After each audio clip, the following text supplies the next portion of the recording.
मैं नीतीश कुमार हूं। राजनीतिक जीवन में हमने जो मुकाम हासिल किया है, इसके लिए छात्र जीवन से ही कड़ा संघर्ष किया। मैं छात्र आंदोलन का हिस्सा बना, जेल गया, आंदोलन के दौरान लाठियां खाई।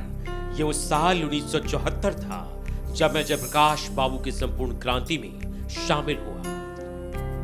उसी दौरान कुछ और आंदोलनों में शामिल होने के साथ साथ मैं साल 1985 में बिहार विधानसभा के लिए पहली बार चुना गया। साल 1987 में मैं युवा लोक दल का अध्यक्ष बना। साल 1989 में मुझे जनता दल का सचिव बनाया गया और उसी साल मैं लोकसभा का सदस्य भी चुना गया।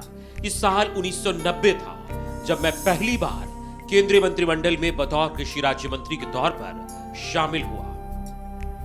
1991 में मैं दूसरी बार लोकसभा के लिए चुना गया और दोबारा जीत के बाद मुझे पार्टी ने जनता दल का राष्ट्रीय सचिव नियुक्त किया।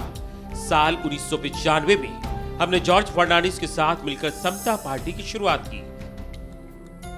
साल 1998-99 में कुछ दिनों के लिए केंद्रीय रेल एवं भूतल परिवहन मंत्री भी रहा, लेकिन 1999 में मैंने गैसाल में हुई रेल दुर्घटना के बाद नैतिकता का तकाजा देख मंत्री पद से इस्तीफा दे दिया।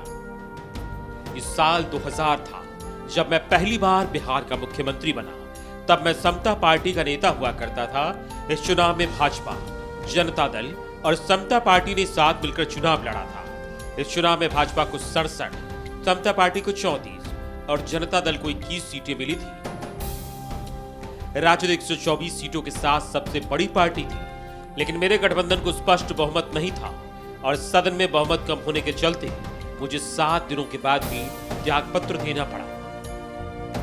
बिहार में सीएम पद से इस्तीफा देने के बाद एक बार फिर मैं केंद्रीय मंत्रिमंडल में कृषि मंत्री बना। मई 2001 से लेकर 2004 तक मैं अटल बिहारी वाजपेयी सरकार में रेल मंत्री रहा। राजनीति में तमाम संघर्षों के बाद बात साल 2005 की है, जब मुझे बिहार में एक बार फिर से सत्ता संभालने का मौका मिला और मैं दूसरी बार बिहार का मुख्यमंत्री बना। इस दौरान बीजेपी के सहयोग से लालू प्रसाद यादव की सत्ता को बेदखल करने में कामयाब रहा। साल 2010 में एक बार फिर से बिहार में किए गए मेरे विकास कामों से प्रभावित होकर जनता ने मुझे तीसरी बार राज्य की गद्दी सौंपी और मैं एक बार फिर से बिहार का मुख्यमंत्री बना। हालांकि साल 2014 में मेरी पार्टी जेडीयू के लोकसभा चुनाव में खराब प्रदर्शन के बाद मैंने सीएम पद से इस्तीफा दे दिया।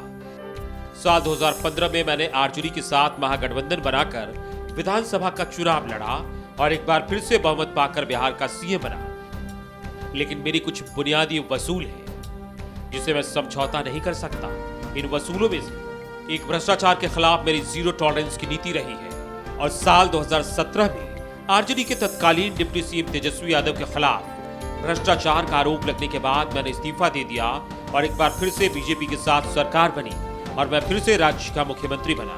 उसके बाद साल 2020 में राज्य विधानसभा के चुनाव में जेडीयू और बीजेपी ने मिलकर चुनाव लड़ा, लेकिन इस चुनाव ने मेरी अभी तक की सबसे बड़ी राजनीतिक परीक्षा ली और पिछली सरकार में सीएम रहते हुए भी मेरी पार्टी जेडीयू महज 43 सीटें ही जीत पाई।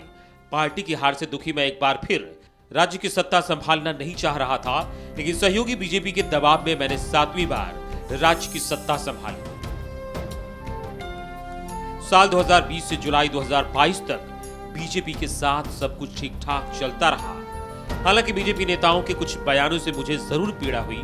सियासत की कुछ एक घटनाओं को छोड़ दिया जाए तो सरकार चल रही थी, लेकिन आरसीपी सिंह के प्रकरण ने मुझे बेहद तकलीफ पहुंचाई। अपनी पार्टी के नेता आरसीपी सिंह से मैं तो दुखी था ही, सहयोगी बीजेपी के बर्ताव ने भी बेहद तकलीफ पहुंचाई। आरसीपी सिंह बिना मेरी राय के केंद्र सरकार में मंत्री पद संभाल लिए। बाद में बीजेपी ने आरसीपी सिंह पर भरोसा जताकर मेरे दल के खिलाफ साजिश भी रचने की कोशिश की। इन सब बातों से परेशान मैंने अपनी पार्टी के विधायक दल की एक बैठक बुलाई। इस बैठक में मौजूद सांसदों और विधायकों ने एक सुर से बीजेपी से राहें जुदा करने की बात कही। विधायकों और सांसदों की राय के बाद मैंने एक बार फिर से बड़ा राजनीतिक कदम उठाया और बीजेपी से नाता तोड़कर एक बार फिर से आरजेडी के साथ महागठबंधन की सत्ता संभाली। समाजवादी आंदोलन से जुड़े रहने के चलते मैं विद्रोही स्वभाव का रहा हूं। भले ही मैं सत्ता में रहूं या ना रहूं, लेकिन 3 चीजों क्राइम, करप्शन और कम्युनलिज्म से समझौता नहीं कर सकता। कारण है कि मैं नीतीश कुमार हूं।